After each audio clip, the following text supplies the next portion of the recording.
Alhamdulillahirabbil alamin wassalatu wassalamu ala asyrafil anbiya'i wal mursalin wa ala alihi wa sahbihi ajma'in. Subhanaka la ilma lana illa ma 'allamtana innaka antal alimul hakim. Rabbi shrah li sadri wa yassir li amri wahlul 'uqdatam min lisani yafqahu qawli. Amma ba'd. Alhamdulillah ala nikmatil Islam, alhamdulillah ala nikmatil iman, wa kafa biha min ni'mah. Alhamdulillah, segala puji bagi Allah Subhanahu wa ta'ala yang mengumpulkan kita, mendudukkan kita, mempertemukan kita. Semoga pertemuan-pertemuan kita yang semacam ini dilanggengkan oleh Allah, diistiqomahkan oleh Allah, semakin diberikan jalan untuk mencari kebaikan dimanapun kita berada. Dan semoga siapapun yang terlibat dengan acara ini, sekecil apapun perannya, sesedikit apapun sesuatu yang disumbangsi, yang disumbangkan, semoga semuanya menjadi amal jariah kita di hadapan Allah, menjadi sesuatu yang akan kita tuai dengan keindahan di akhirat nanti, menjadi sesuatu yang menghadapkan kita di hadapan Allah Ta'ala dengan cara yang terbaik dan juga terindah, menjadi sebab diberkahinya umur kita, diberkahinya harta kita, diberkahinya anak-anak kita, dan diberkahi segala sesuatu yang Allah Ta'ala karuniakan kepada kita. Hari ini momennya masih Idul Fitri, momennya masih Syawal, momennya halal bihalal, momennya adalah kita saling memaafkan tentang satu sama lain. Kita membersihkan apa yang ada di dalam hati kita satu sama lain. Ngeplong nih hati untuk bisa melangkah ke depan dengan lebih indah. Ngobrol jadi lebih indah, duduk jadi lebih indah, bermuamalah jadi lebih indah di depan maupun di belakang, yang tampak ataupun yang enggak tampak. Itulah yang Allah Ta'ala ingin adakan di dalam Syawal kita ini, dibikin, disetting sama para ulama. Ramadan mungkin kita disibukkan dengan ibadah-ibadah mandiri, Ramadan kita disibukkan dengan ibadah secara individual. Tapi di momen Syawal ini kita diajarkan untuk silaturahmi satu sama lain, antar keluarga, antar teman, antar kenalan-kenalan kita, agar semua yang ada di dalam diri kita ini, dosa-dosa satu sama lain ini habis juga.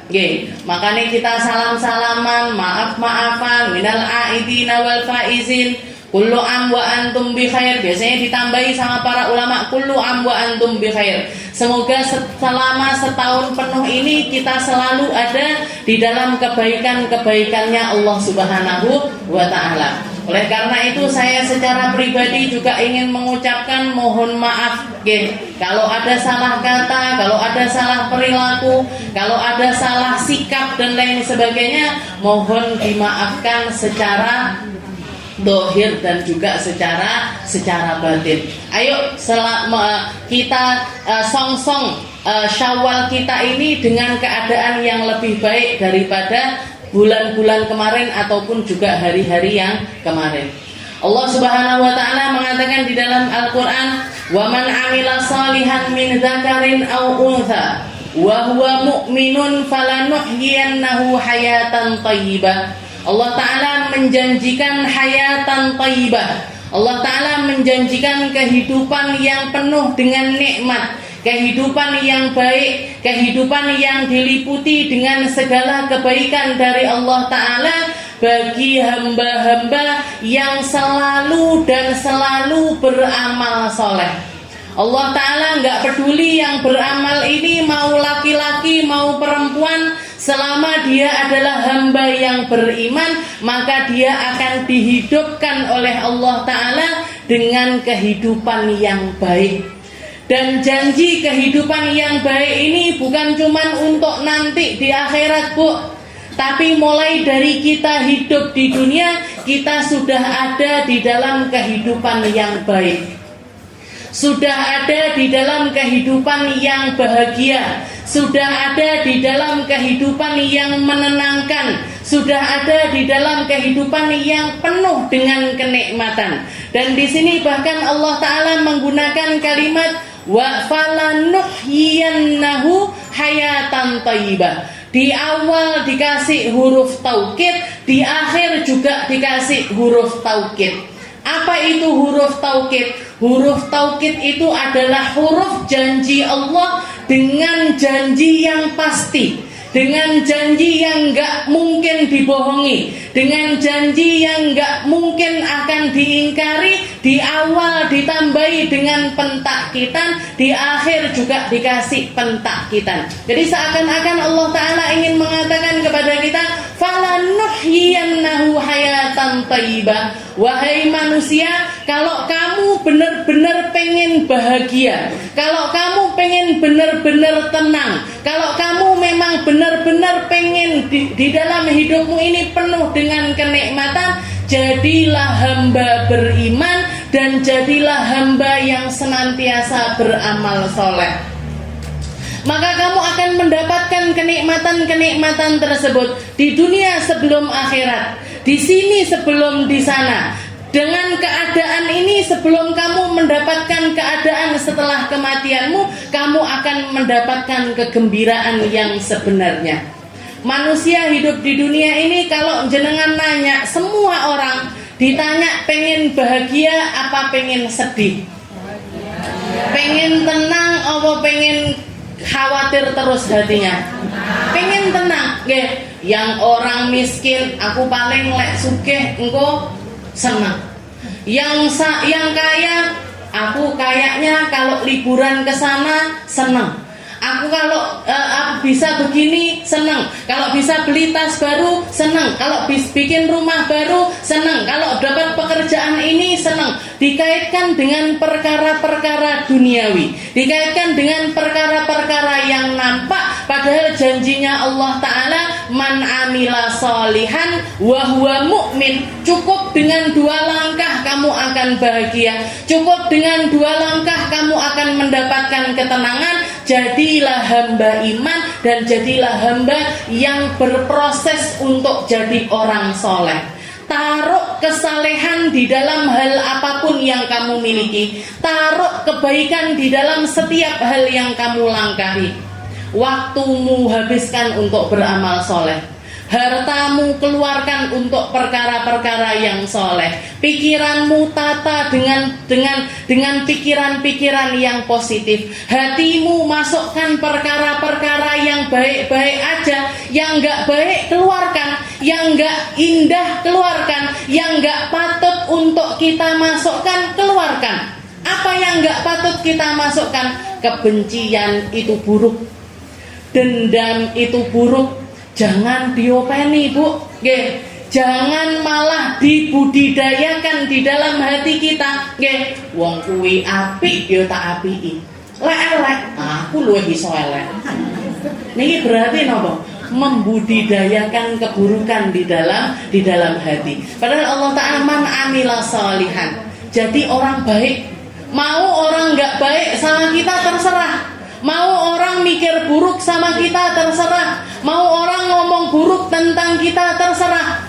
Mau orang melakukan apapun kepada kita terserah mereka. Yang penting saya jadi orang soleh.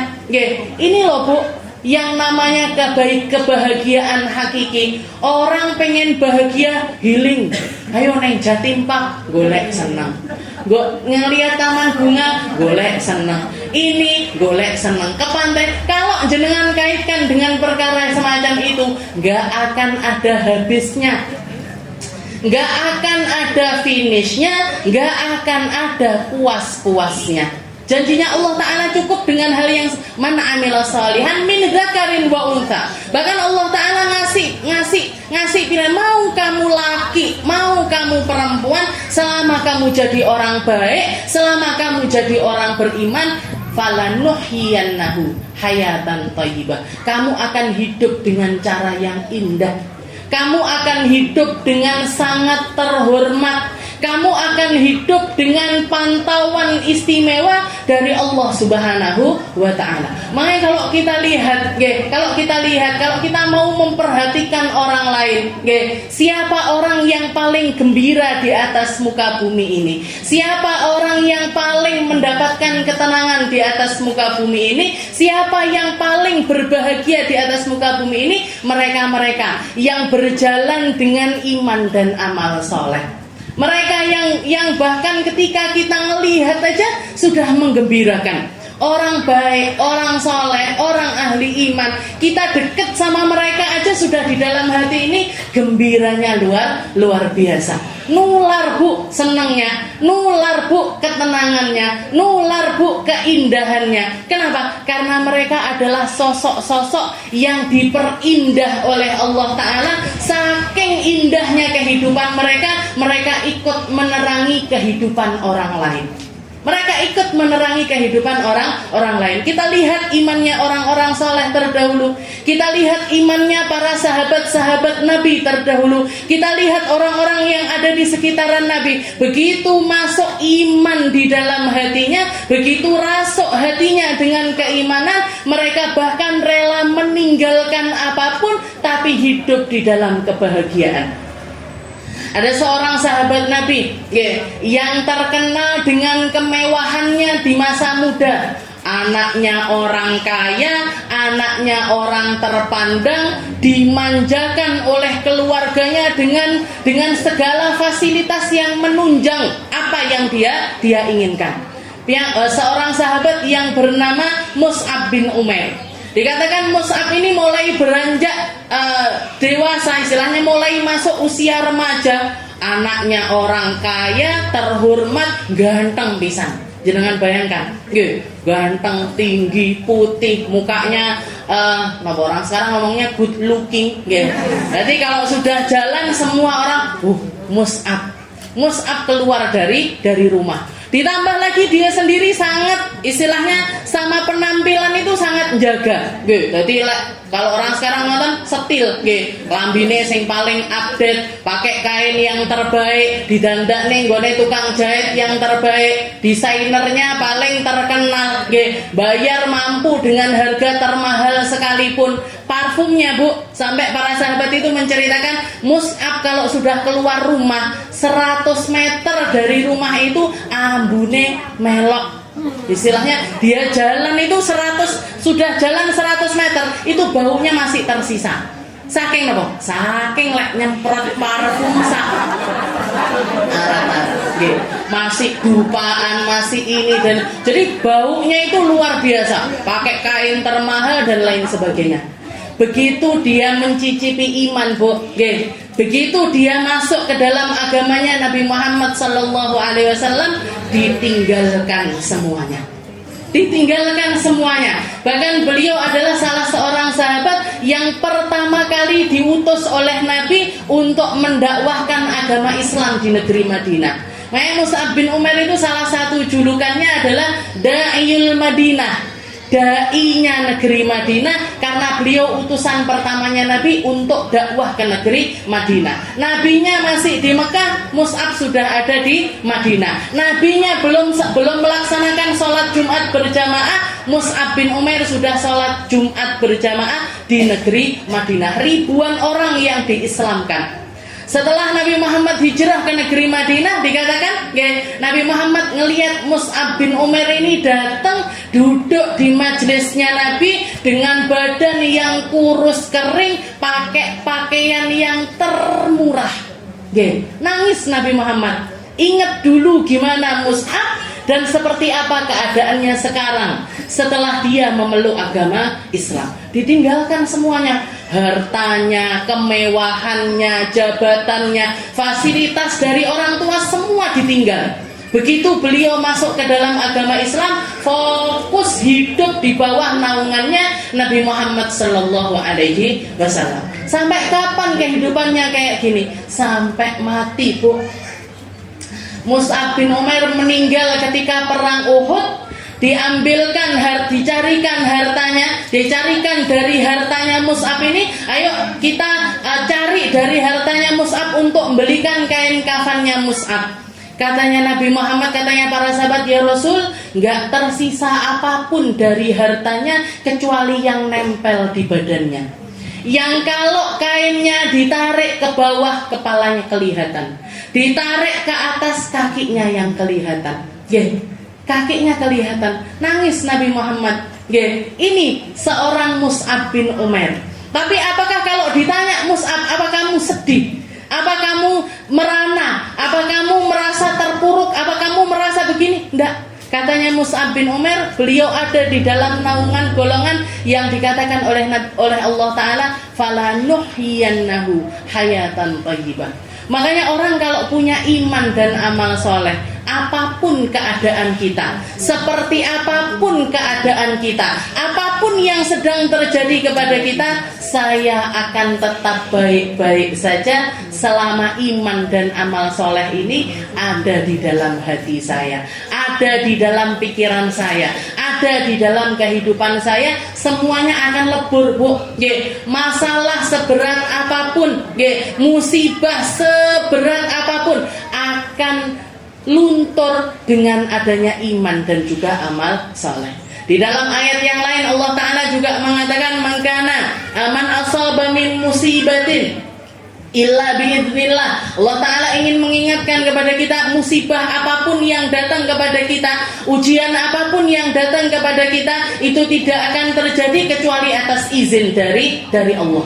Semuanya atas izin dari Allah Subhanahu wa Ta'ala. Wa may yu'min billah yahdi qalbah. Orang yang beriman kepada Allah Ta'ala dikasih petunjuk, harus ngapain, harus gimana, harus seperti apa, sing tak lakoni piye, kudu ngomong apa dan lain sebagainya. Ini semuanya akan ada hidayah petunjuk dari Allah Ta'ala ketika kita beriman kepada Allah Subhanahu wa Ta'ala. Di sini tempat kita kulaan iman. Di sini tempat kita memupuk iman. Di sini tempat kita untuk nyirami keimanan kita. Ada zikir di dalamnya, ada ingat kepada Allah Ta'ala di dalamnya, ada pengingatan kepada orang-orang soleh terdahulu di dalamnya.